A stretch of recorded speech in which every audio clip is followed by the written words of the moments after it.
Hello, and welcome back to another soliloquy. Last week, we checked out the Wizard's Choice from the reading app Dungeons and Decisions, which compiles a lot of different choose your own adventure stories into a digital collection that is quite extensive, as I'll show here once again on the screen. But this week, as I mentioned before, I wanted to get into I'm not saying it. I suppose I could always just choose another one. There it is. Wanted to do the Rogue's Choice this week. We had some good fun last week with the Wizard's Choice. We fought off some goblins and rescued young woman named Siba and try to get her back to her father. And now I'm interested to see what we're going to find with the rogue.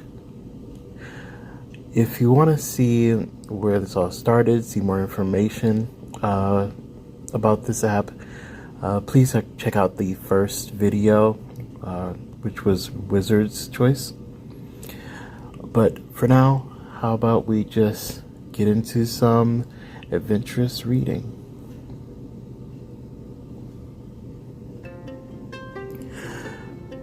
Rogue's Choice, Chapter 1, by Sam Lindstrom. Gods, the Duke's men are greedy, you think. Hopefully you're done paying bribes for the day. The guards demanded all your money, and then all your weapons, in return for letting you through the gate. You're glad they didn't discover your hidden coin purse and dagger. I wonder if this is in Ring City. That was the home of the wizard in the first story we read. At least they can be bought, you think. You understand men like that. Men like that will keep their mouths shut if anyone comes sniffing around for deserters from Lord Wallington's army. The tales you've heard of Ring City are true. Yep, so now we see it. This is set in the same world as Wizard's Choice, which I thought. It is massive and alive. Street vendors everywhere. Horses and wagons charging through the crowds, shouting, laughing. The smell of horse manure, and worse, fills the air. Despite the stench, you smile when you see the sign for the Green Dragon Inn. The painting of the dragon and the letters underneath are so worn they can barely be made out. A drink at last, you think, as you enter the inn. It's only afternoon, yet there are customers scattered about the large hall. The fire is unlit on the hearth, and the air is cool. The barkeep wipes a glass as he watches over a trio of men playing cards at a nearby table, their skin grimy and their hair unkempt. Men from the silver mines, you think. A serving wench wearing a stained apron walks past the miners, balancing a tray with tall mugs of ale and what looks like hunks of cheese. One of the miners casually swipes at her rump, but misses. There are people at several other tables. An attractive pair of richly dressed young women catches your eye. Maybe it's actually the large golden bracelets around the delicate arm of one that catches your attention. The women lean into each other, chatting merrily. There's an unopened bottle of wine and a pair of empty wine glasses between them. The musician's stage, empty of performers, is currently being used for additional seating, with one table set in the middle. At this table, a soldier sits across from a woman with long black hair. that spills out the hood of her billowing cloak. From the style of his armor, you know him as one of the Duke's men. The woman is pretty, maybe even beautiful, although her expression is severe as she stares at the soldier, and you're not sure you'd like those intense eyes measuring you. A mangy dog makes the rounds between tables, looking for scraps or a scratch. The soldier looks over at you, a smile lingering on his face from his conversation. Your stomach clenches. You do not want to appear afraid, but you also do not want to attract attention. After all, you're a deserter. What do you do? Act as though you did not notice him, or nod at him in greeting. Okay, acting like you did not notice someone that looks at you, like if you make eye contact and you quickly look away, that will definitely get their attention. Nodding at him, which would just, settle his mind at ease that you belong there and that you're comfortable, will make you seem less suspicious. So definitely, without a doubt, if we are on the run and we don't want him to come over, then we should just smile and nod and then move on as if we don't want to start a conversation. Nod at him and greet. Okay, got an achievement. Confident much? You believe in yourself. Well, I certainly should. All right. I would not appear afraid, you think. You nod at the soldier. His eyes widen slightly, as though only now noticing you. He does not nod back. Rather, he holds your gaze for a tense moment. You turn your attention away from him to the bar straight ahead and take what you hope is a confident step forward. Concentrating on the aroma of cooking meat, you do your best to smile. Interesting. So he hadn't noticed me. I thought we had made okay. Well, I guess that's all in how you perceive those words, right? Interesting. Well, I'm still confident in what we did, and if he comes up to the bar, I'm sure we'll have some way of smooth talking, our way out of it. Certainly he will mind his comely companion over me, you reassure yourself. You risk taking a glance back at the soldier. Thankfully, you are right. His attention is back to the cloaked woman, and they are speaking quietly. As you stride further into the inn, you again consider your situation. You're low on gold, and in a city like this one, that's a very bad thing. If you don't want to be sleeping out in the street tonight, you're going to need to make some coin. Far worse than sleeping in the gutter, however, is missing your payment. 10 gold pieces by sundown tonight, or I may as well slit my own throat, you think. 10 gold by sundown tonight, and another payment every new moon until your debt is paid. That was the arrangement with House Vrudahir. Not that you had a choice. There's no way to make that kind of coin in the next few hours in any honest way. You walk up to the table of miners. May I join you? One of the miners, a blond man with gray in his beard, looks up at you. Of course, boy. And bring your mother so she can sit on my lap as you suckle her teat. One of the other three laughs, his filthy beard dropping crumbs onto the table. The third miner just stares at his cards, his eyes half glazed, seemingly oblivious. This game of cards may require an upfront investment. You could buy them a round of drinks to buy in at the table while increasing your opponent's intoxication. Or you could simply ask to join them. What do you do? Well, obviously, they're not interested in me actually playing at the table. They don't take me seriously. So, yeah, I feel like I am. Plus, there's no way that we're going to make money without spending money here. So, I definitely need to buy them around. Yeah, asking to join them isn't going to help.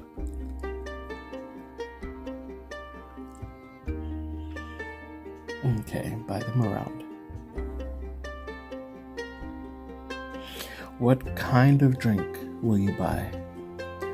They're drinking ale right now. You could give them another round of that, or you could spend a little more and buy a round of the harder stuff.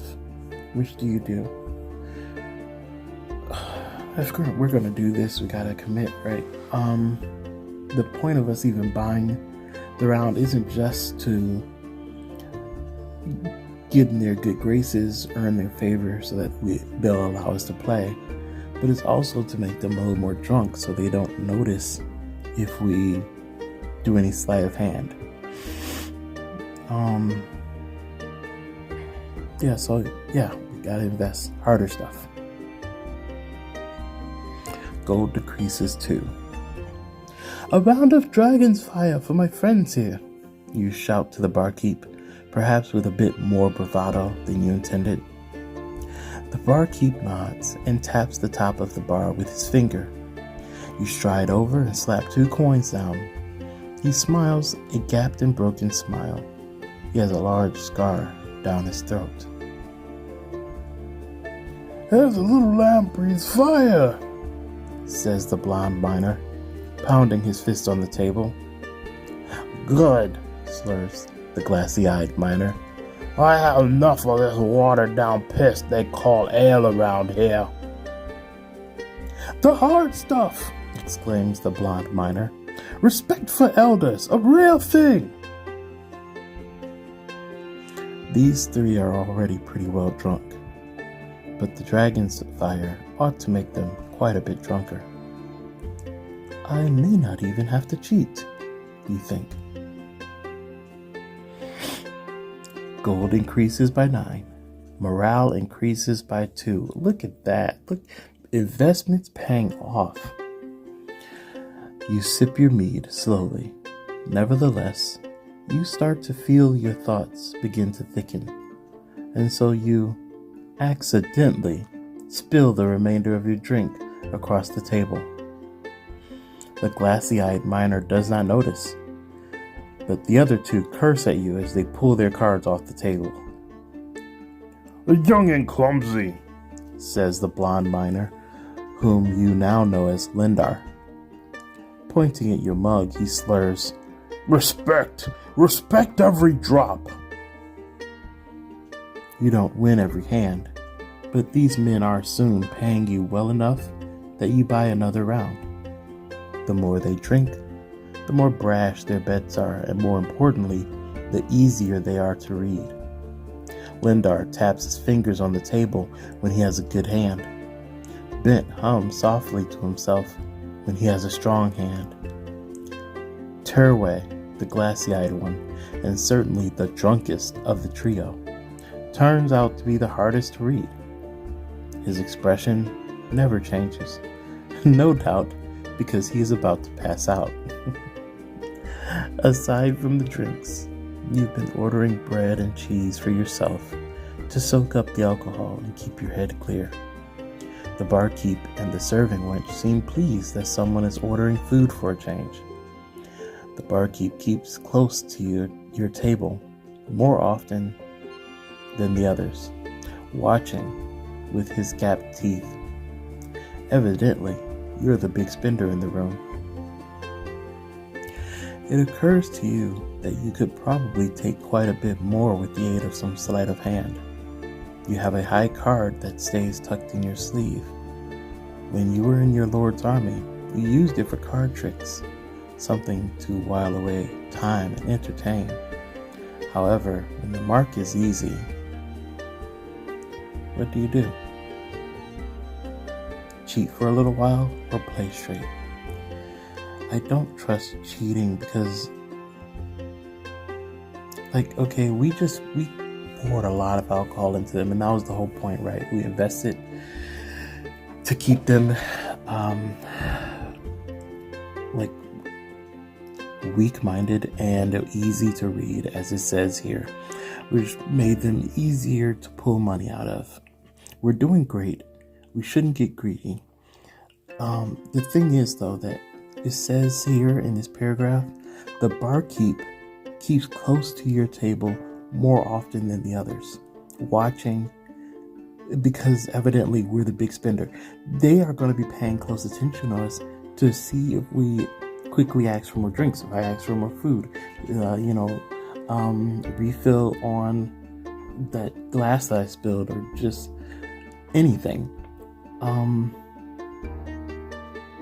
They're going to be watching us because they want to make sure that they please us. But in the same token, they're not drunk, so they might see us cheating, and we're doing good. There's no reason to cheat. We're doing fine. So let's just play straight.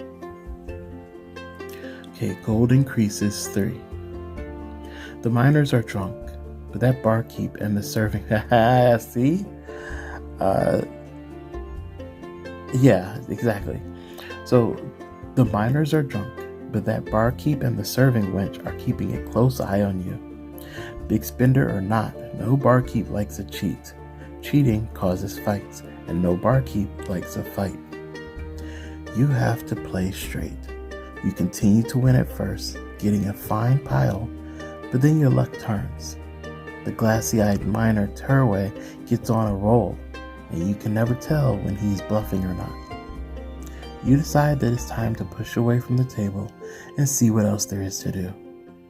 The miners jeer at you a bit, obviously disappointed that the pup is walking away with some of their hard-earned coin. You assure them it was all luck of the fool, and that you'll certainly be giving them back their coin another day. Gold decreases 1. You motion the server over and tip her well. Oh, I'm glad he tossed her something. That was nice. You hope a little kindness will bring you luck in your new city. You make a show of dropping the silver and copper on her tray. Let everyone know how generous I am, you think. She smiles warmly and gives a deep curtsy before walking away to resume her duties. The inn patrons have changed since you pulled up a seat for the card game. There's a pair of dwarves up at the bar now. Judging by their grubby skin, they're also employed by the local silver mining guild. You take note that they're ignoring the human miners. You're not surprised. Dwarves and humans get along well enough, but dwarves are never exactly friendly in your experience, and they are known to be suspicious of strangers. Nevertheless, they might make for a rich mark. Dwarves love gold. The 2 pretty women are still at the table. They're laughing more freely now, and the motions of their hands as they talk are more relaxed. You notice wedding bands on them both. The wine is low in the bottle between them. You could talk to them. You might even be able to pick a pocket if the opportunity presents itself. The cloaked woman is still at the other table, but thankfully the soldier in the tunic is gone. Her long black hair covers much of her face, but you can see her scowling lips pointed down at the table. You wonder if she's still nursing that same glass of ale. Maybe you shouldn't risk her, but there are a lot of pockets in that cloak. She might have something valuable in all those folds. She's not a mark for me, you think. She was in the company of one of the Duke's soldiers, and besides, you haven't been in this city long enough to yet know who is safe to steal from. You'll need more than gold to make it in this city. You'll need knowledge, too. You decide to start with the dwarves. If nothing else, dwarves live a very long time, so this pair might know a thing or two about the city and its surroundings, if they'll speak to you. Oh, we're going with the dwarves. I was gonna ignore the dwarves because they don't like humans. Okay. So I'm wondering if we're gonna hit.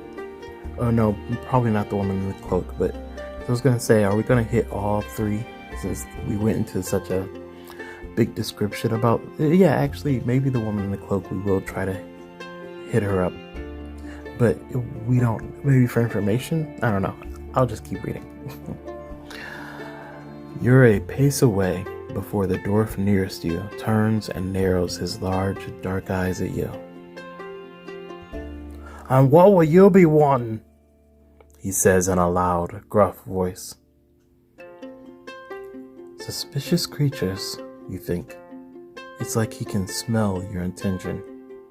You stammer, was just going to offer to buy you a mug. His beard twitches. What for? He shouts. Because I am so pretty? Ha! Shouts the other dwarf, slapping the bar. Every time, the nose hairs charms them. Oh, never mind then, you say. No, says the first dwarf. By all means, you may buy me a drink. By Bonder's belt, you can buy this one. He raises his mug. I already paid the man, so you may pay me now. You want me to pay you a coin? Is that not the same thing at the end of it all? He asks. His beard is twitching rhythmically. You wonder if this is some sort of silent dwarven laugh. It's just that I am new in this city. Oh, that is plain, says the dwarf, cutting you off. Ha! Shouts the other dwarf, again slapping the table. I'd like to speak to some men or dwarves of wisdom, you say. A conversation. Oh, well, if a young human wants to chat her ear off, only the top barrel slug will do, says the dwarf. Only the best ale will make listening to that bearable, agrees the other dwarf. The barkeep approaches. What will it be? Greedy dwarves, you think. They want you to buy the best ale in the house. What do you do?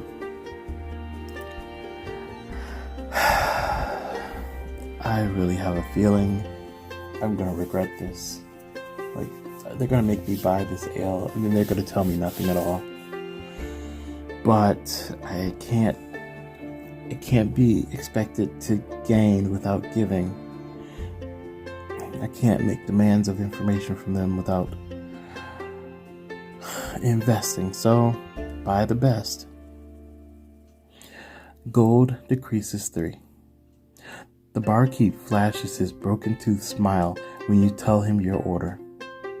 The dwarves bow and introduce themselves as Thalmer, the more talkative and abusive of the pair, and Hyoram.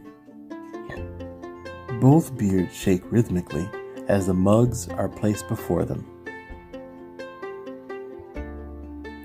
So what is it you want to know? Asks Thalmer. He closes his eyes as he sips from his mug. I am new to the city, you say. What advice do you have for me? A man who pays for advice, says Thalmer. Not the worst sort of human, I suppose. Not the worst sort, not by any length, rejoins Hyoram. Let us start with this city's name, says Thalmer. Do you know why they call it Ring City? Because of the circular walls, one inside the other, like the rings of a tree stump, you say. Right, says Thalmer. 3 rings of walls that make 3 very different parts of the city. The inner ring was the first wall built, back when it was only a town. Called Hell's Gate back then, says Hyoram. It was well named, always under threat by the brutal giants of Landis who lived in the nearby mountains, says Thomar. You can understand why the humans needed a high wall. Anyway, as the city grew, a new wall eventually had to be built to contain our people. 3 walls so far, and there will be more in the centuries to come. If we keep finding silver, she will grow, says Hyoram. The point is that not the history lessons. The point is that those rings, the outer, the middle, and the inner, make up very different. What do you humans call it? Social da, says Hyoram. Sure, well, different neighborhoods, says Thomar. The inner ring at the center of the city is for the Duke, the nobility, and her servants. Where we are now, the middle ring is where well-to-do commoners live. Begs the question of how you got in here, says Hyoram. One does not just walk through the wall gates. Hyoram and I, and even those filthy miners you were playing cards with, are all a bit more than mere miners within the guild. We dwarves are specialists. We tell them where to dig, and those men you were playing cards with supervise other men, believe it or not, says Thomar, his eyebrows raised at you.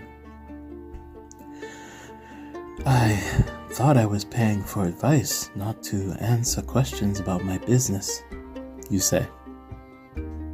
Thomar's beard shakes rhythmically. Laughing?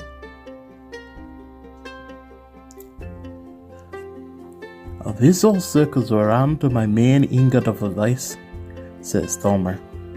Do you know what that is? You shake your head. Do not get yourself killed. He sips from his mug and stares at you. After many seconds of this, you say, would it please you to be a trifle more specific? The rings for starters. As I said, the inner ring is for nobility. You better be highborn and have legitimate business with them to walk around in there. Or they stick your head on a pike along the wall, says Hyoram. The wall of the outer ring, mind you, says Thomar. The stench will not do for the nobles, which brings me to the outer ring. That's where most humans in the city live, and it's not the sort of place for a stranger with no friends to stay.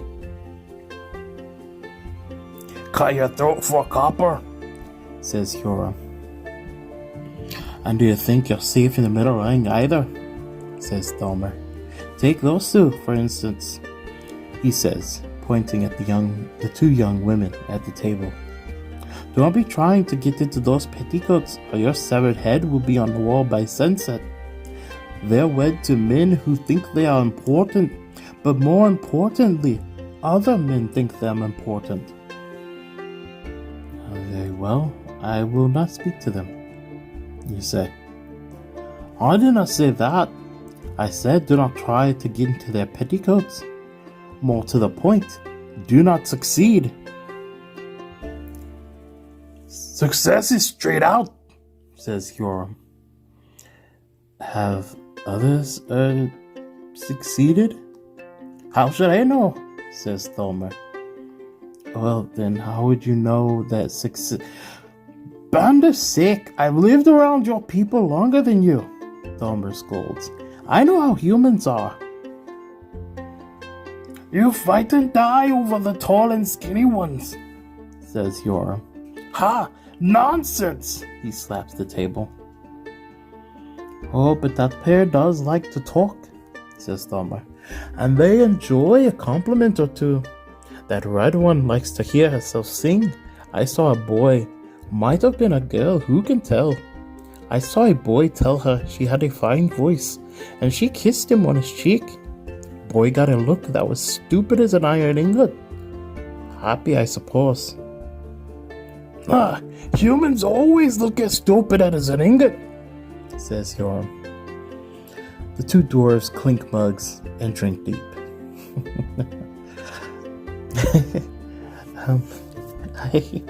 I definitely need a drink, not their type of drink, after Yoram.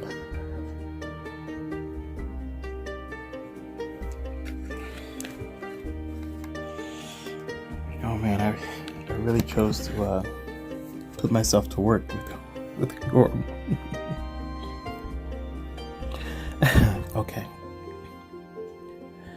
And there's another one to beware of, says Thalmor, wiping his mouth and then pointing at the lone woman in the dark cloak. Oh, he is actually... Okay, I actually don't regret this. He is loading us with information. I really thought he was going to screw us over. That one is always looking for fools to go with her on some fool errand or another. Wants to strike it rich, not by digging in the ground as an honest dwarf would, you see. No, she wants to slay monsters for the Duke or some other dangerous foolishness. You can be sure. Ah, so that's the one we're going to be heading to in this story, because, you know, this definitely smells like a call to adventure. So we're going to be, I guess, hired by her because we need money. So that seems like the logical choice. That's who we're going to next.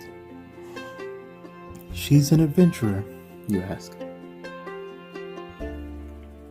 Is that what you humans call them? Asked Thalmor. To us, it's plain what they are.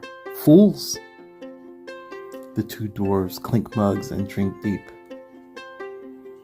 Us dwarves are short in stature, but long in life, says Thalmor, taking another drink. Humans are on the other end, tall in stature and short in life, much more suited to perishing in some fool's quest. Ha! Thorm slaps the table. You'll be dead soon anyway. You know that the dwarves can be as bloodthirsty and reckless as any human, particularly when gold is at stake. The High Mountain Wars are a fine example. You could call the dwarves on this, or let it slide. What would they respect? Oh man, that's a hard choice. I'm gonna call them on it. Darn it, okay, that didn't go well. Morale decreases by 1. I should have seen that coming. I've heard tale of the High Mountain Wars. The dwarves spilled blood for their king, you say. Not for king, for family, says Thalmor. It was for gold, you say flatly. It was sparked by a small mining claim dispute, a war that lasted a century, I seem to recall. It was for honor, shouts Thalmor. What does a child like you know about a war long past? It is a tale well known, you say. Enough, says Thalmor. Go back to your kind. He nods towards the miners. The blonde one is looking up from his cards, grinning at him. Oh, yeah, so he's done talking with us. Fool indeed, you think. Fool to speak of politics with a stranger. Yeah, it wasn't the best to call him out. I mean, I don't know what I thought would... I should have taken a little longer to think about that, I guess. I don't know. You catch the eye of one of the young women who have been seated since you came in. The redhead refocuses on the woman across from her, but you figure there's no harm in being friendly on your first day in town. Probably. Yeah, especially after what we just went through, I definitely should be more friendly. So we are going to go to the two women. So I guess we're going to try to take the chance to, what we're going to do, pickpocket them, because we still need money. But ultimately, we're going to end up with the woman with the black hair. How do you approach them?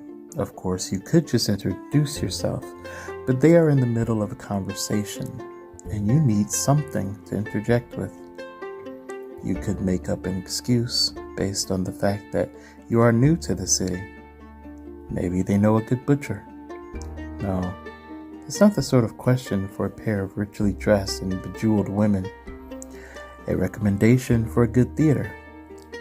You have snuck into a few plays in your younger years and found them enjoyable.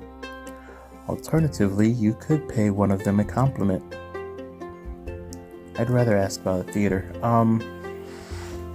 Paying a compliment, I know that the dwarves said that they're rich and very they're kept up women, high maintenance, so they enjoy compliments. And paying a compliment is fine as an approach in my experience, if that's all you intend to do, and then move on. But since I plan on sticking around to find an opportunity to pickpocket them, I want to disarm them with a question that doesn't point attention to them. So asking about a theater will allow me to sit there for longer, because that can lead into more conversation, and then I can always put in a compliment later. Definitely ask about a theater. Oh, nice visual. The women are seated at a table on a raised platform, perhaps normally used as a stage for musicians. Although you are normally comfortable speaking to women, you can't help but feel a twinge of intimidation as you approach them from below. You step up onto the platform. The redhead smiles faintly at you. The other, a brunette, watches you with curiosity. Pardon me, ladies. I am new to the city and wish to find a good theater. Have you any recommendations? The brunette's eyes widen. She gasps as though she had been punched in the stomach. Then she whispers to her friend as though you aren't there. Not what I expected. The redhead shakes her head slightly at her companion and then returns her attention to you. There are 2 theaters in the middle ring, Bard's Tale and the Dog Snout. If you like the classics, then Bard's Tale. If you want comedy, well, then you have the other. What is your favorite play, stranger? Asked the brunette with an easy smile. You could be honest and tell her that you do not have one yet, but wish to. Another option would be to lie. You have heard that there's a new play out called Drala's Vengeance that is gathering critical acclaim throughout the kingdom. However, if you pretend you have seen it, will they test you? Okay, 1,000,000% the brunette will test me, because the redhead seemed to be easy, and forthcoming with information. She also shook her head at the brunette when she said not what she expected. So I know the brunette was expecting me to walk up with a compliment like every other guy that approaches her table, and then she thought that I was gonna try to swoon them, I guess. I don't know. So now she's trying to look for the angle. She probably already recognizes that if I'm not trying to flirt with them, then I'm probably there because of their money.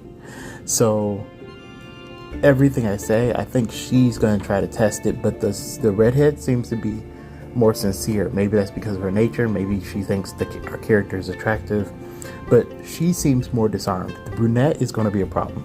So no, I'm not going to lie. We're going to be honest.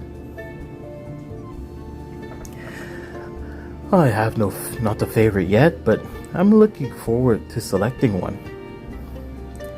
Realizing inexperience makes you appear naive and trustworthy, you take a deep breath and add, I have not been to many plays.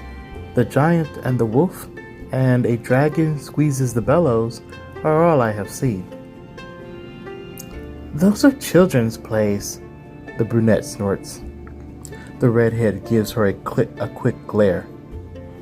You smile humbly. They were a joy to me at the time. The redhead smiles indulgently. As did I when I was a little girl. I particularly enjoyed A Dragon Squeezes the Bellows. Yes, you exclaim. Then you laugh. As I remember, the dragon flew around, accidentally poisoning the farmer's cattle by releasing I've forgotten. She interrupts, covering her suddenly crimson face with embarrassment. You chuckle. Oh, but the effects, she says between her fingers, her voice still as clear as a silver bell. Did they use real magic in your production? No, just wires and sulfur, you say in sudden disappointment. You never considered that you hadn't even seen A Dragon Squeezes the Bellows at its best. The brunette chimes in. Oh, we didn't mention that the outer ring of this city has a theater. The final song. The redhead removes her hands from her face and straightens in her chair, giving her companion a scowl. She says sharply, Of course, we do not recommend it. Don't go anywhere in the outer ring unless you want to be robbed and beaten, especially in the evenings. Of course, says the brunette. I was just trying to think of all the theaters. There's also Highmark in the inner ring. The redhead frowns at her friend again. Never mind that one, she instructs you, but she seems disinclined to elaborate. Ruffians there too? You ask. No, her cheeks redden again. They're just... it's only for... Oh, she's right, the brunette says. You're probably not their sort.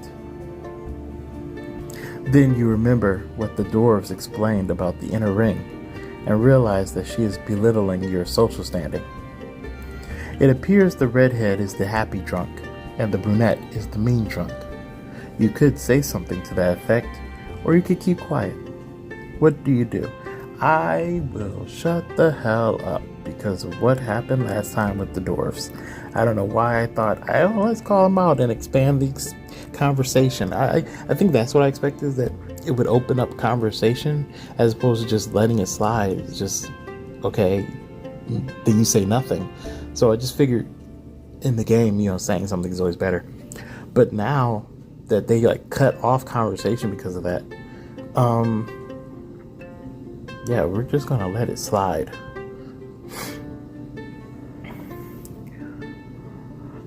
Well, perhaps I should leave you both to your conversation, you say, motioning to leave. No, stay a moment, says the redhead, putting up her hand. Oh, I didn't just realize I never got their names.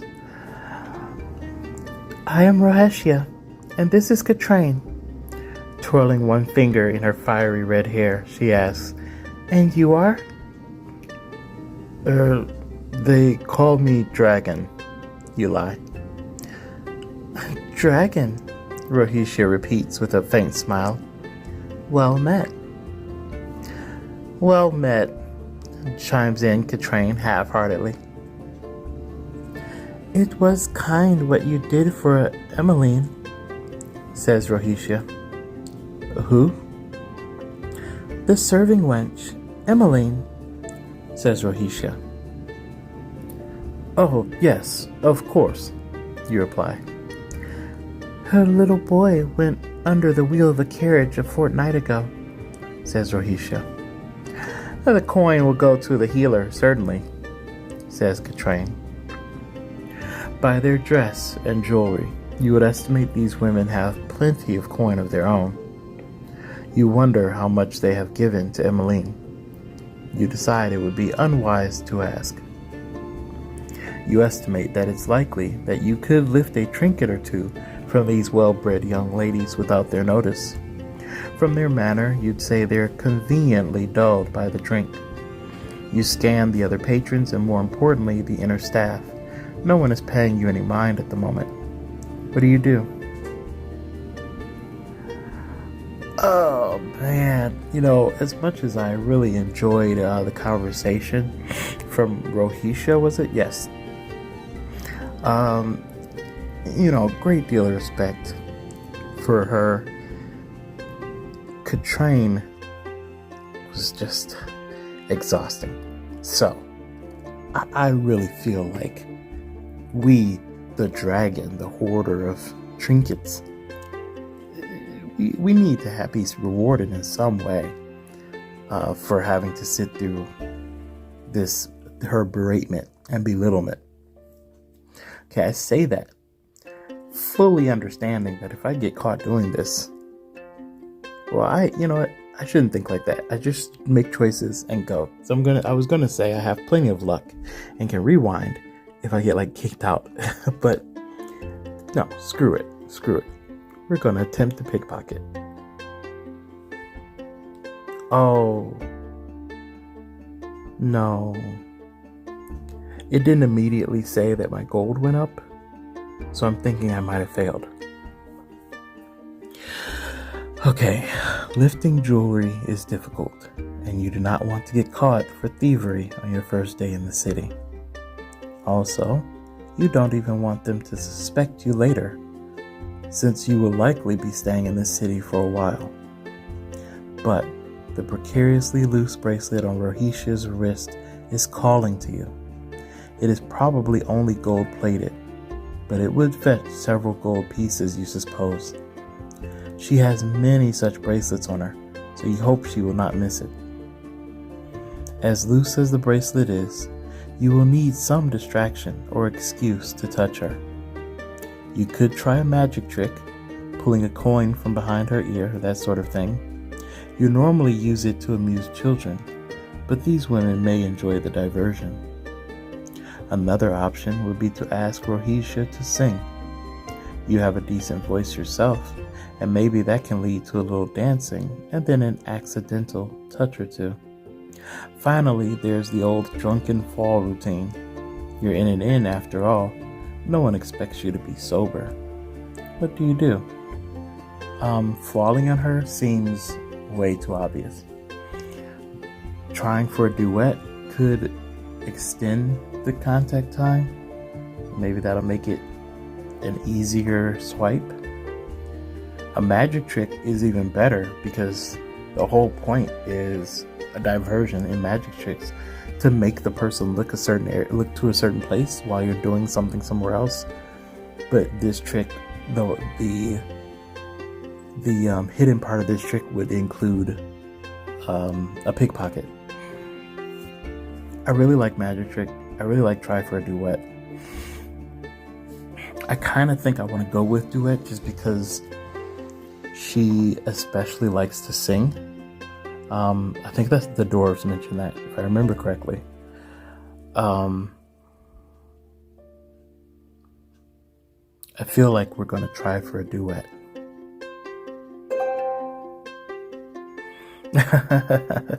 Achievement unlocked. Superstar. Fame means millions of people have the wrong idea of who you are. What? That's an interesting quote. Fame means millions of people have the wrong idea of who you are. By Erica Jong. Interesting. I get it. I like it. I mean, I can see how that's accurate. That's interesting. Okay, superstar. Morale increases 1. Would you mind singing for me? You ask Rohisha. I would hear that lovely voice lifted in song. Rohisha blushes deeply. I could not, she stammers. Here? Yes, you say. You would do us all an honor. You smile and nod toward the miners. Although we may not all deserve it. That's a steep request for a stranger to make to a lady, says Katrine, twisting her lips. But I would accompany her, you add hastily. Turning to Rohisha, you say, so if your voice were to falter, I would pull you up. really am not sure, Rohisha stammers.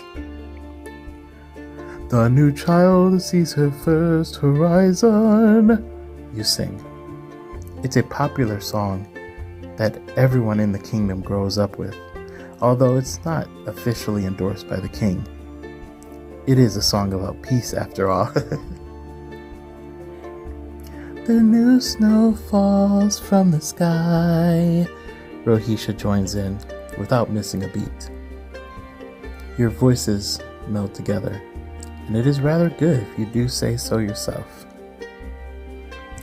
We rejoice the gods are sleeping, mortals left in peace by and by. It is not long before Katrine joins in, though she is doing little more than humming. Soon after that, the miners join in. You're not surprised. By now, they are drunk enough. They do not add well to the medley. Rohisha gets to her feet, her confidence growing. She smiles sweetly at you during a pause between verses. Even the cloaked woman in the corner begins singing softly toward the end of the song. When the song is done, the humans clap and the dwarves pound the bar with their fists. Well, that was cool. I'm glad that everyone enjoyed it. I don't think that I gained anything from that financially, but I'm glad everyone seemed to enjoy it. Yo, I guess I was wrong. We got a little bit. We're doing all right. We need 10 gold. We got 20. I mean, we'll need something as the day goes on, surely. But hey, doing all right. Gold increases by 8. Morale increases by 1. Another, my lady? You ask. Something merry, she says, flushed and beaming. I can't even think how this song will go, so I will just speak it. Get your dog out of my bed. He has fleas, plus he's dead, you sing. The miners shout encouragement. No, not that, shouts Rohisha. A proper drinking song. Oh, you start. I know a maid who loves her ale. She thought it was my dog's tail. Okay, who knows what that was. I tried. Rohisha laughs and shakes her head. She thought that was crazy too. She lunges forward. Oh, Rohisha. She lunges towards you, putting her finger up to your lips. How about Tasha's bottomless barrel? Oh no, that was not her. How about Tasha's bottomless barrel? You shout. Huzzah! Shouts the blonde miner, Lindar. The dwarves pound the bar. At least there are no dogs in that one, says Rohisha. You and Rohisha start the song, and the entire inn joins in. Soon, the two of you are dancing. You take her wrist and swing her round and round. The bracelet comes off her wrist like a whisper. With that business done, you're free to enjoy the rest of the song, belting out the bawdy, ridiculous lyrics and dancing with Rohisha. You even try to switch partners and dance with Katrine. She pushes you away, but not before you get a proper laugh out of her. The miners shout for more, but Rohisha holds up her hand. The women take their seats again. Do you ladies mind if I sit for a moment and ask you about your fair city? You ask. Katrine motions to a chair. Sit, but not too close. We are married women, and no city is too large for gossip. And you are more handsome than most, says Rohisha with a sweet smile that makes your heart beat faster. Yeah, I figured that she thought Dragon was attractive, just from her behavior before. Your smile widens as you bow. Katrine gives Rohisha a hard look. Sorry. Turning a shade of red, Rohisha stares down at the table. There are words you say and words you keep. She mutters this to herself as if she's very familiar with the admonishment. For her, wine muddles them together, says Katrine, shaking her head. What do you do? Flirt or stay gentlemanly? Okay.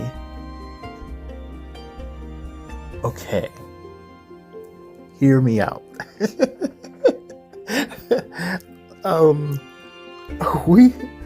We were told not to get into their petticoats.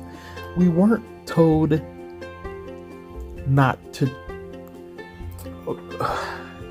I'm just trying to maintain good connections. This is networking, everybody. Like, consider this networking. I'm in a new city. I need to build connections. Grease some palms. So, we're dropping money here and there. We've got to drop a few smiles here and there. So this is honestly, this is just a friendly flirt. No one is expecting this to go anywhere. This is just a friendly flirt, okay? But I gotta hit that top one. Boop. Achievement unlocked. Oh, that's cool. Because we already saw an image of the redhead. So that's what our character looks like, in their opinion, like dragon. Flirt. You need to stop being so adorable. Oh, well, thank you. Morale increases by 1. Relax, you say, looking into Rohisha's blue eyes with your most smoldering look. I keep secrets well, and I am a stranger here. Who would I tell? The redhead blushes deeply.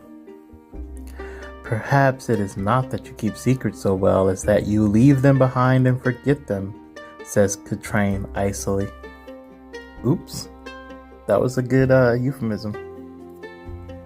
Never, you say, staying focused on Rohisha. And I make sure my secrets never forget me. She smiles and then looks away. Okay, alright, hey, dragon, alright, hey. I said do your thing, you did your thing, alright. What shall we tell you of our city? Says Rohisha. A path to some coin would be a start, you say. The mining guild is the largest employer, says Rohisha. You clear your throat. An easy and rapid path to coin. She laughs, and then, seeing that you're serious, thinks for a moment. If you can swing a sword, join the Duke's men. They are always skimming and bullying the outer ring. The authorities here are little better than a thieves' guild, whispers Rohisha. My husband, he supplies the farmers in the area and manure, says Katrine, laughing. Her man supplies horse manure scooped from the city streets. He does not scoop it himself, says Rohisha, looking pointedly at her companion. His guild provides a service to the city while increasing the harvest of our local farmers. Gets paid by both the Duke's treasury and the farmers, says Katrine with a laugh. Who knew what came out of the end of a horse could be so profitable? Rohisha lowers her voice to a whisper. We pay a tax to the city guard for protection. She makes a sour face. Katrine sighs. And protection you get, not just from the Duke's men, but from any other guild who wants into the manure business. Remember the Sweepers Guild? More than one of them got their skull cracked when... Point is that the only real law here is the edge of a sword, says Rohisha, interrupting Katrine. If you wish to do business, make the right friends, says Katrine. True here and everywhere else, you say. The trick is to make the coin to make the friends in the first place? Well, you can talk to her, says Katrine, tilting her head toward the lone cloaked woman across the inn. She fancies herself a sorcerer or some such. I've heard she's looking to form a party to risk life for loot. She wants to go into the... Rohisha hunches down over the table and whispers, sewers. She makes a face. To hunt whatever monsters are down there. A party was formed a moon ago. One of the Duke's men and several desperate rabble, says Katrine. A young farmer with a pitchfork was the only one to make it out alive. A pitchfork, you ask? Said it gave the reach he needed to keep the vermin at bay. She shrugs. In any case, that doomed expedition did not encourage any more adventurers. Except for her. It is no wonder, says Rohisha, hunching even further down over the table. You know what is said about her? Rohisha, do not... That she raised the dead, whispers Rohisha. Gods, you mutter. Like a zombie? Her cat, says Rohisha, her eyes wide. Her cat, you say, blinking. Do you jest? To raise an animal, even a beloved pet, is illegal, says Katrine. Necromancy, she adds in a whisper. So why is she not in the dungeon, or her head? Because it's only a rumor, says Katrine, cutting you off. She shakes her head at her friend. There are words you say and words you keep. Rohisha smiles sheepishly at her friend. The three of you are huddled together at the table. Yeah, Rohisha's definitely huddled. It said that she's hunched low over the table like 5 times. She's practically resting her chin on the table at this point. As though just noticing this, Katrine sits back in her chair and motions to the serving wench, a pair of coins in her fingers. Dragon, my friend and I have enjoyed our talk with you, but it is time for you to leave. Rohisha smiles sadly. It will not do to be seen cavorting with strangers. People talk, you say easily, and give them a wink. You get to your feet, take a final bow, and hurry over toward the table of the sorcerer. Okay. I like it. And it's a very simple setup. I mean, this feels very, I guess, typical of a Dungeons and Dragons start, where you start in the tavern and you find the person that wants to start the adventure with something simple. So, we're going in the local sewer.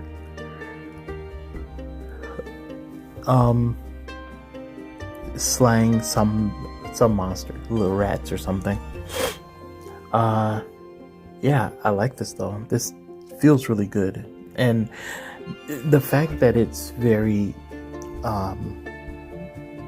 cliche or familiar is a good thing for me. It's nostalgic.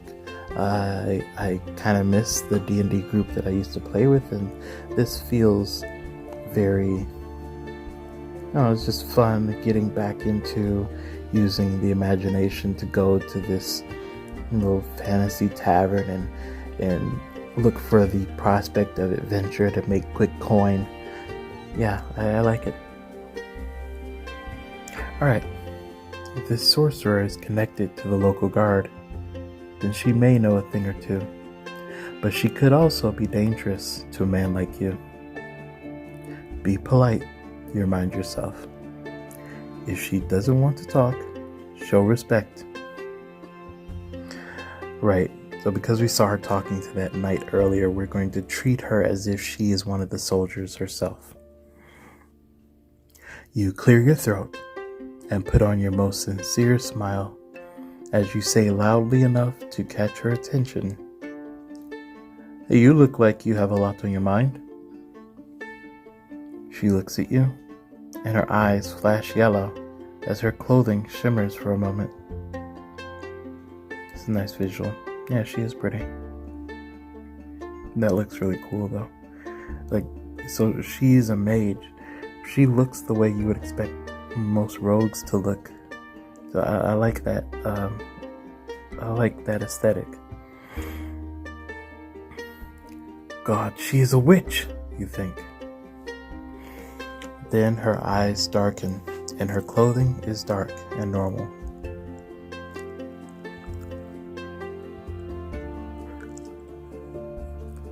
Did you imagine the strange light in her eyes? Was it a reflection of candlelight? I'm sure, no, you didn't imagine it. Do you mind if I sit? You ask, motioning to the chair across from her, the one the soldier had been sitting in. She pauses, her eyes locked on yours in a way that makes you shiver run down your spine. She smiles back. It's a fake smile, but it's polite. She nods.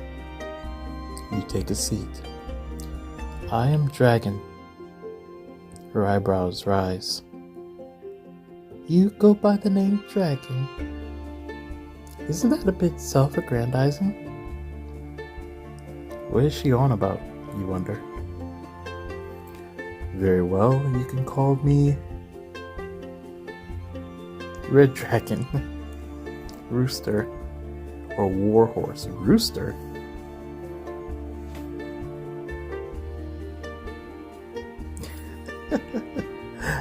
I mean, these other two, like, I guess she's criticizing that that's self-aggrandizing. Like, I guess Rooster would be more humble. Red Dragon feels funny to me because it's like, it's the same name, but just more added on. Like, oh, don't like dragon? Okay, Red Dragon, how's that for you? Warhorse? I mean, that still sounds like, you know, it's intended to be a badass name. If I choose this, I wonder if it'll stick. Will she actually use it? I'm gonna go with Rooster. Because, yeah, it's based on her criticism. I guess he sang very well. It just makes more sense to go with Rooster. Very well, you can call me Rooster. Morale increases by 1. Rooster, you say. She laughs. She has nice straight teeth. Now that name strikes the mark. Well met. I am Kreia.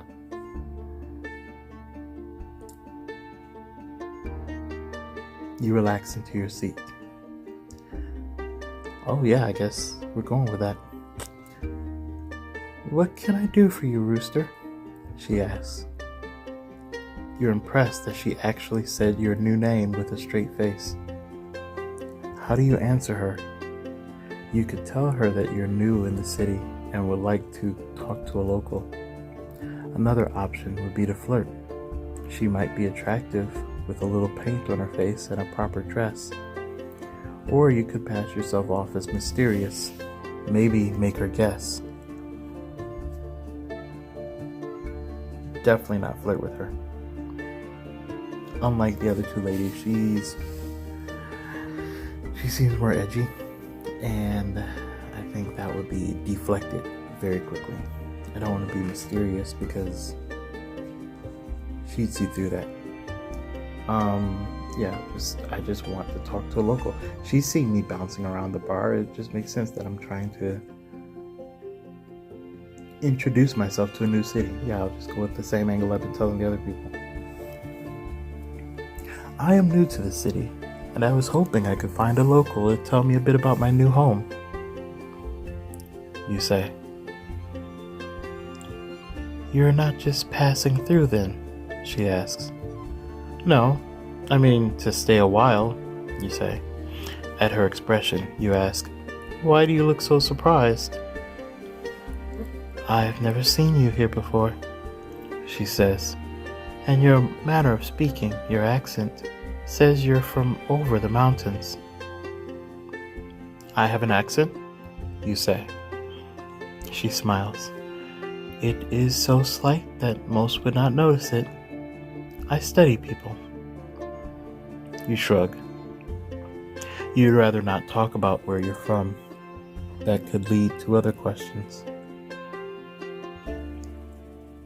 To be honest, I don't even know anyone in Ring City, and I'm looking for an occupation, you say. She shakes her head. You don't look like the sort who would work in the mines, she says. I don't look strong enough, you ask. You appear healthy, and the gods have gifted you with some height and frame, but there are no calluses on your hands, she says. You don't make your coin with hard labor. I'd rather make it with my courage and wits, you say. They call Ring City a place for adventure. She leans in. Really? Is that what you are? An adventurer?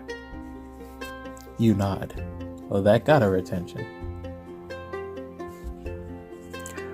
Where are your weapons and armor? She asks. I sold it all to get here, you say. Kreia suddenly sits back in her chair. Her cloak opens slightly, and you catch a glimpse of what looks like fur in a large inner pocket. Stranger, I am getting weary of lies. Noticing where your eyes have strayed, she closes her cloak. Lies, you ask, doing your best to sound indignant. Half-truths, perhaps, I cannot say. Well, let me be plain. I heard you may have a job for an adventurer, you say. She chants something in a slow, low voice, and then slaps the table sharply. What did you say? What was that language? You ask. Kreia studies you for a moment, and then says, I saw you like card games. How about we play a game?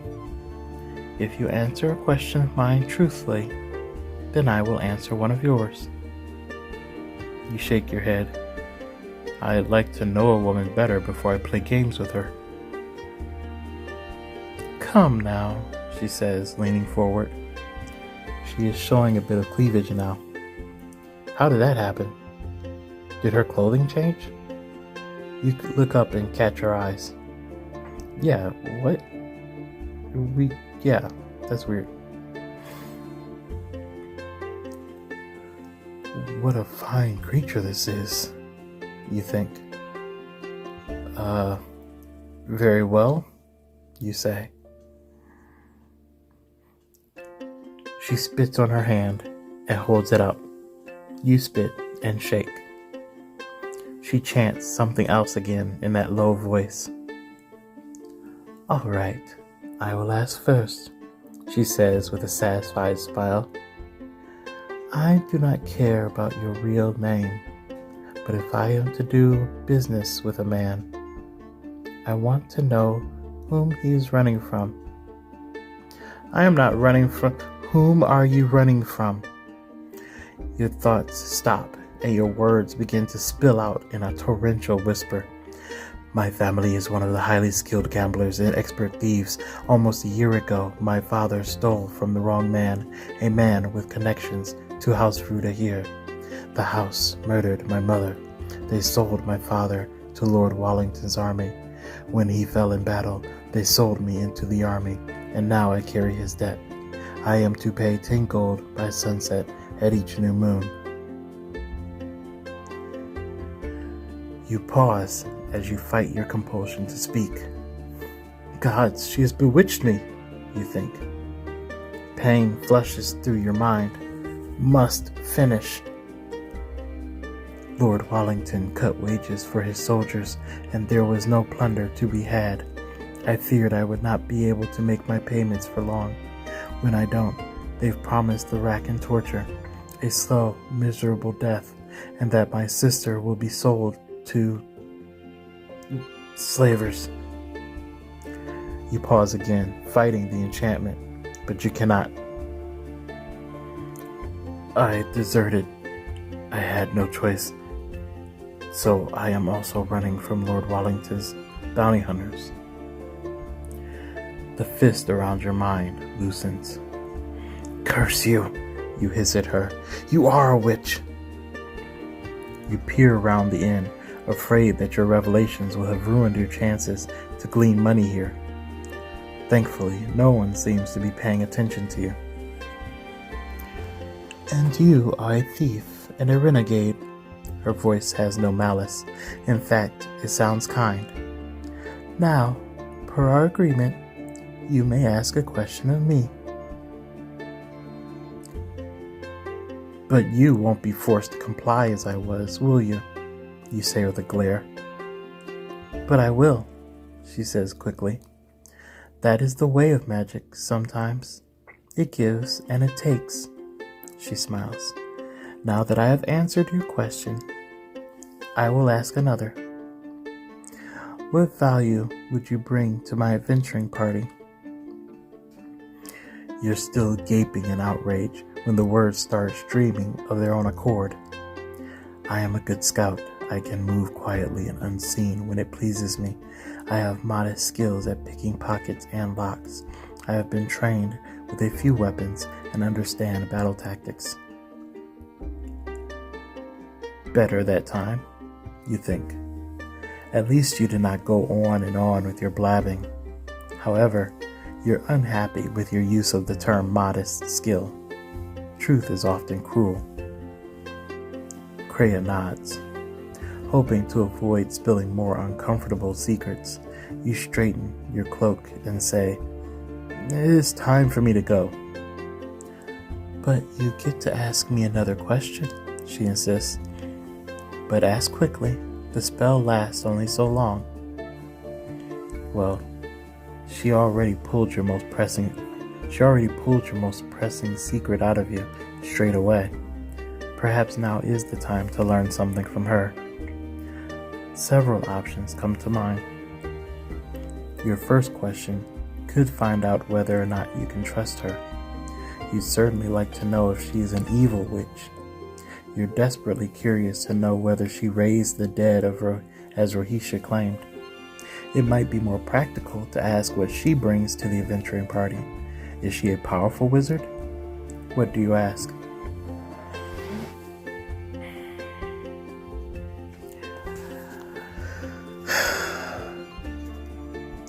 I don't need her to be powerful. And I don't want to pry. If she raised the dead and that was about her cat, even though our character feels like he was forced to give private information, it was relevant, I believe, for her to ask what she asked, to know that she can trust him.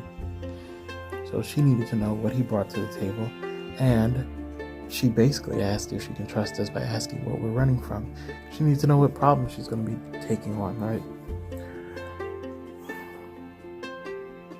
So, yeah, I think keeping it simple, since she's compelled to answer, asking her, and you're forced to tell the truth, would be most meaningful to know if I can trust her.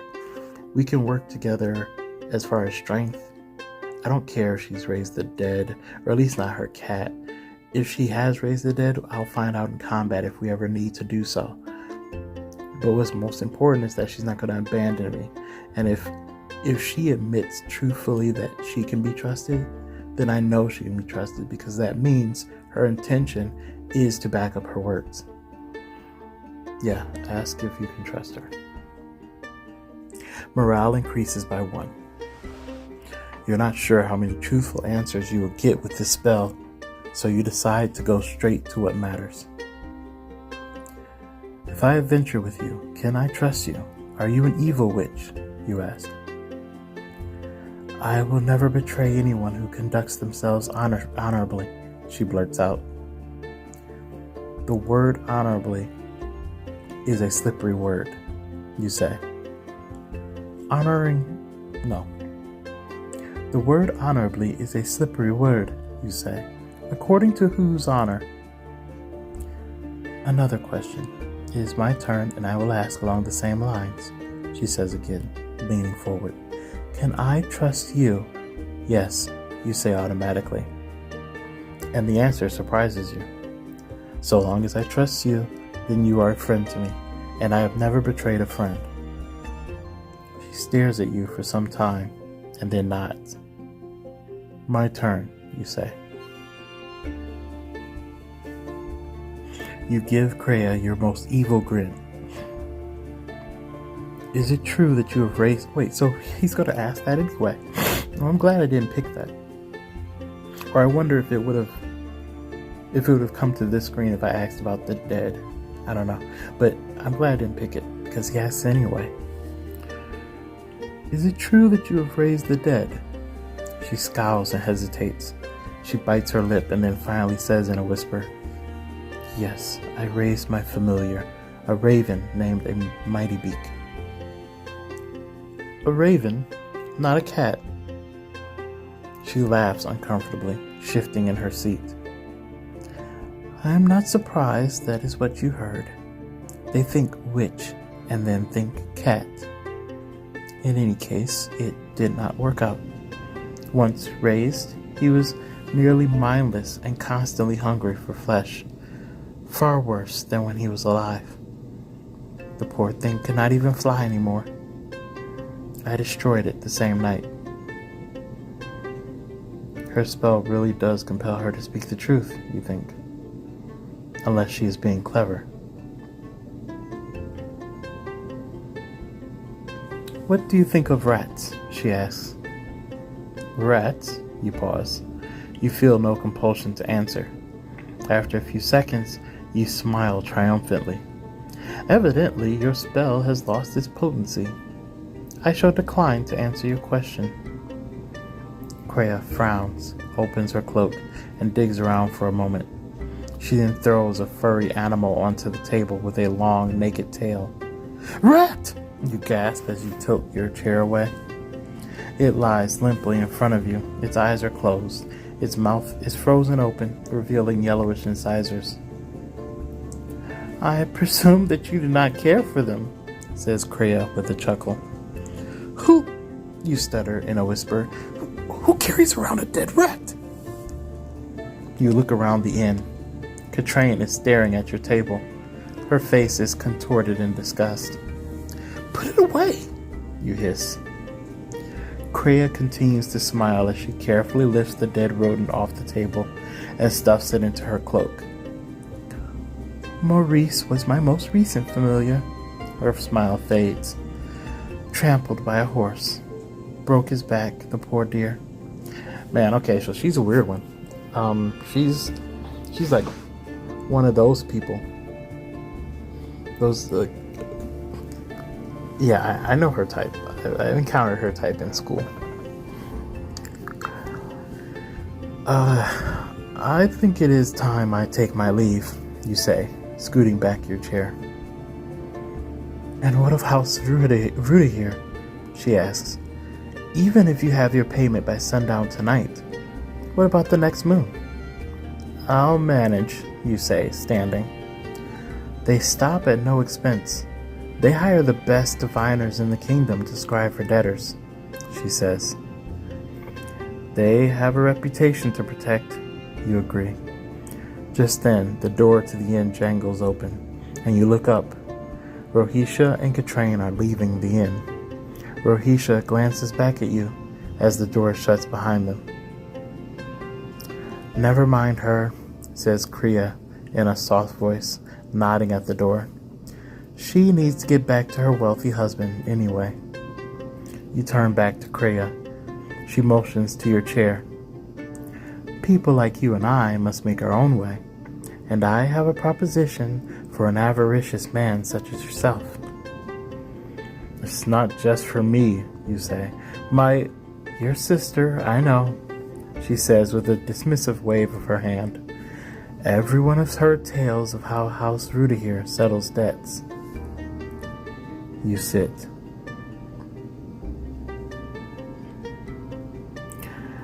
If you are an adventurer who hates rats, then you and I can make some coin, she says. You sigh. Does this have to do with cleaning out the sewers? That was a quest in the last city I was in. It is no wonder. Rats are a problem in all cities, she says. The mayor is offering 2 gold for each head. The giant ones, that is. People have been going missing. People are missing, you say incredulously. If I were the mayor, I would seek killers who walk on 2 legs, not 4. She laughs. Agreed. Nevertheless, the bounty stands at 2 gold per head. That's a day's worth of work in the mines. Instead of the mines, you'd have me go down in the sewer. Instead of the mines, you'd have me go down in a sewer, you say. That is what Malian said, Kreia says. That man of arms I spotted you with earlier, you say. She nods. I cannot seem to form a party to go down there, she says. The captain of the guards will not commit his own troops for the sewers either. This disease everyone fears, really. She frowns. And it stinks. You mean to tell me that you want to slog about in the sewer? Hey, you let the sentence drop.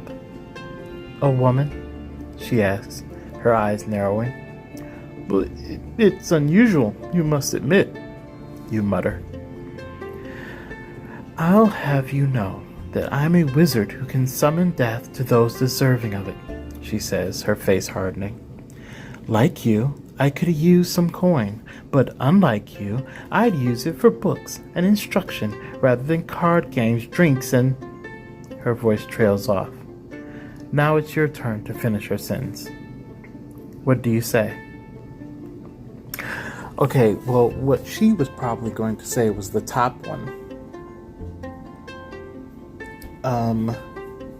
But what I'm going to say is the bottom one, because I want to once again call her out on just assuming that I have no good intentions for why I need money. So I'm going to finish her sentence to save my sister. Morale increases 1. To save my sister, you say, knowing that you've got her now. She nods, a hint of color rising to her pale cheeks. But, she stammers, if you didn't have to pay off the house, I'm sure... I should not have mentioned your sex, you interrupt. I'm sure a woman can slog through a sewer as well as any man.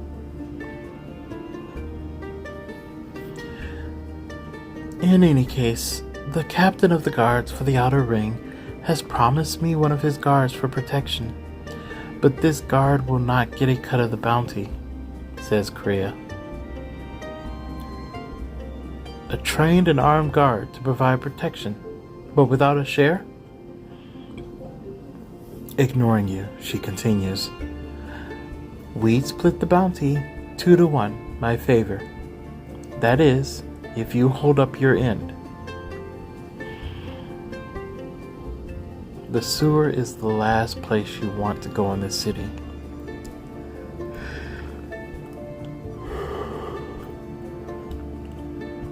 The sewer is the last place you want to go in this city, but it might be a quick path to coin. You were taught to never accept an offer at face value. The question is, do you want to negotiate or simply decline? You would decline to get her to beg, of course. You don't want to overplay your hand, but you also don't want to be taken advantage of and become known as a fool. Not on your first day in the city. What do you say? I don't want to just decline and walk away. Well, I mean, I got 20. I got enough.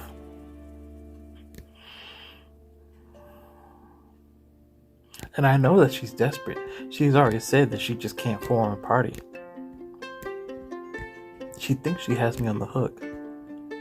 But if I show her that she doesn't, then yeah, she might actually push harder and go 50-50. negotiating would tip my hand to show that I am interested. So I am going to decline. I thought I wasn't going to decline, but yeah, now that I started thinking about it, yeah, we're just going to decline. Morale increases by 1. 1 share of 3, eh? Is that what you offered that fighter before he left? You say, leaning away.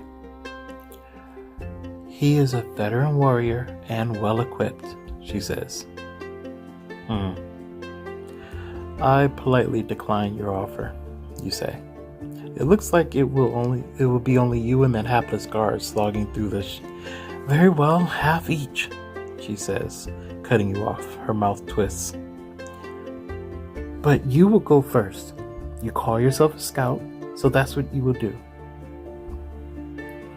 This one caves quickly, you think. She's obviously desperate. Desperate people make bad decisions. Still, you really don't have any better options at the moment. Well, I am already filthy from being on the road. I might as well add some human excrement to it. You lean back in. 50-50 it is. But how about you buy me a drink now? Feeling confident, you quickly add. And, of course, you'll pay for my bath and laundering afterward, right? We may not find any rats, but I'm going to desperately need washing. She stares at you for a few long moments. There will be no drink. You'll need your head if you're going to spot those monsters. As for the bath and laundering, we shall see. And a healer if I get bit by one of those filthy vermin, you said thoughtfully. And as you said, it's disease that is the problem. I'll have to insist on a priest of Elathia at the temple, not a gypsy witch in a dirty alley. Now see here, she says, such healers require much gold. You will take care to watch your step. I will not pay anything for a sloppy scout.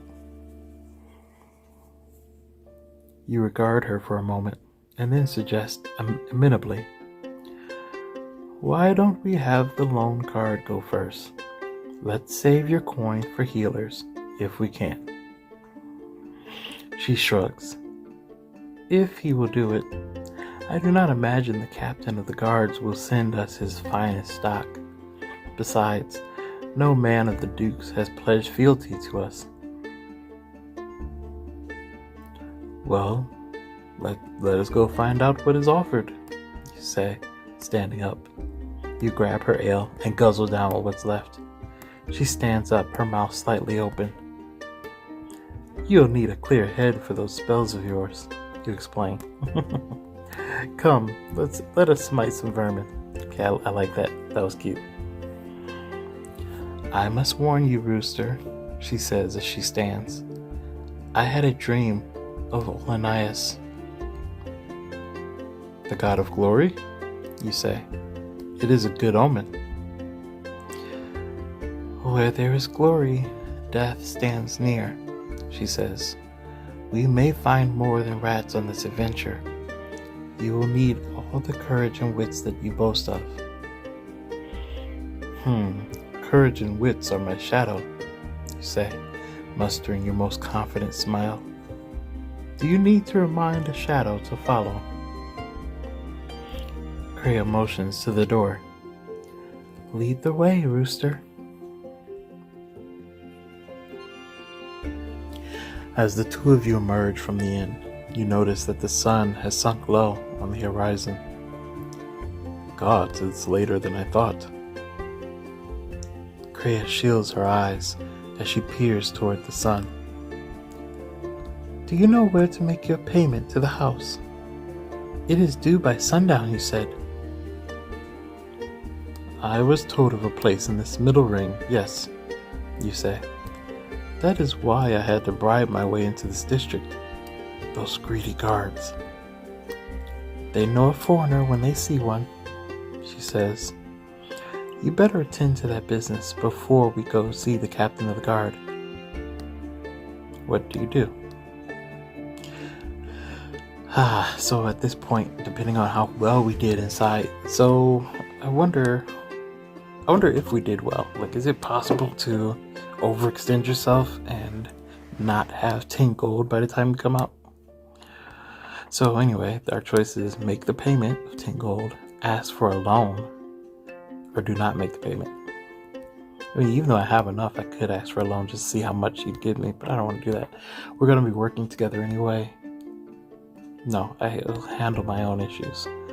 I have enough. I'm not going to play around with that. No. Make the payment.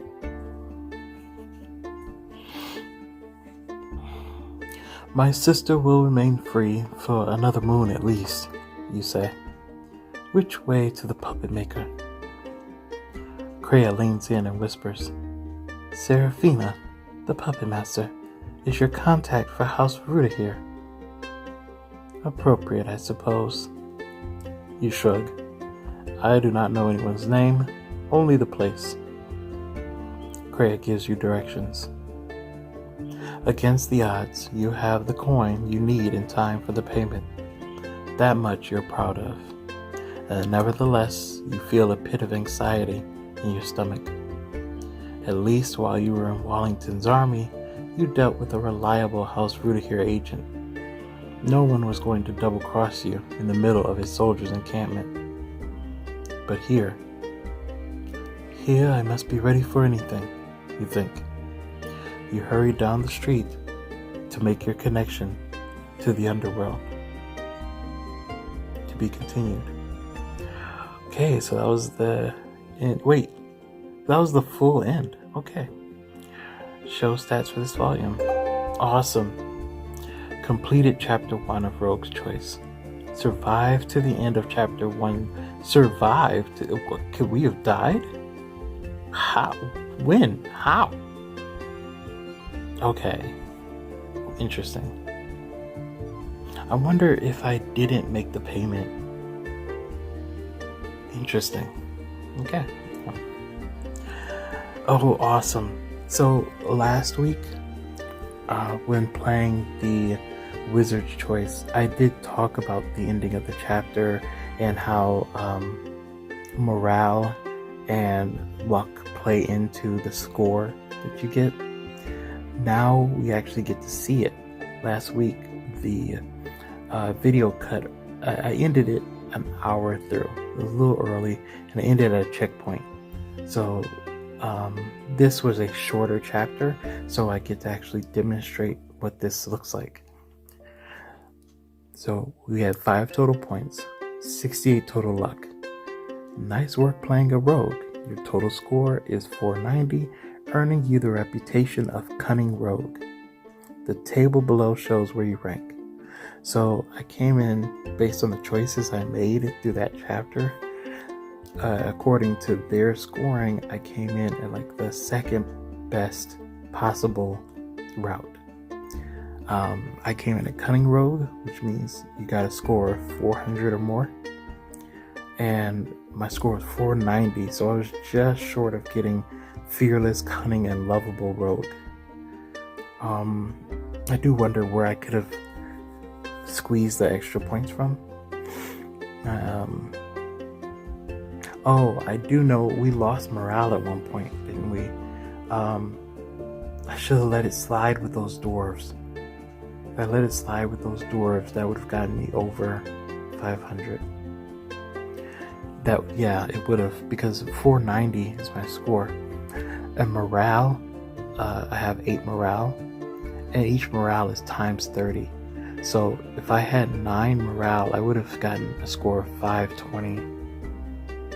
Yeah, that's what it was. Interesting. So we see also here gold counts toward our score as well. And I noticed they didn't, even though I was going to pay, they didn't take the gold off.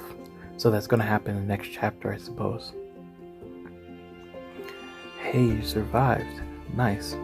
Interactive fiction readers like you are awesome. Well, thank you. I think interactive fiction is awesome. Hello. So I really appreciate you all reading this with me. I'm going to actually stop it here. And next week, probably, or not next week necessarily, it'll probably be, by the time you see this, it'll probably be like another day by the time I get this up. And then in a couple of days, I'll try to get to reading the next one. I'll see if there are any comments on the first or on this one. But if no one really shows interest, then I'll be moving on to Ranger's Choice for the next reading. Again, if you really enjoyed this one, this introduction, and you want to see what happens with Rooster and the mage, and see how their adventures go in the sewers, and then some, I'm sure these two are going to be, I don't know if they're working a romance angle, but I'm sure their adventure isn't going to come to an end in the sewers. And either way, Rooster himself at least needs to save his sister, so there's going to be plenty more to the story than just that. But if you are interested to see where this setup goes, to see what comes of the two rich women that we flirted up and sung with and danced with, see if there's any intrigue that occurs with the miners and the scuff with the dwarves, let me know in the comments. Just show your interest, like this video to let me know you want to hear more. And I'm always happy to come back to these stories. I definitely am interested in all of them.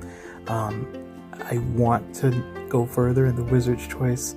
I want to go further in this Rogue's Choice. I'm very interested in them, but I also don't want to leave anyone behind. So I won't go any further if no one else is interested.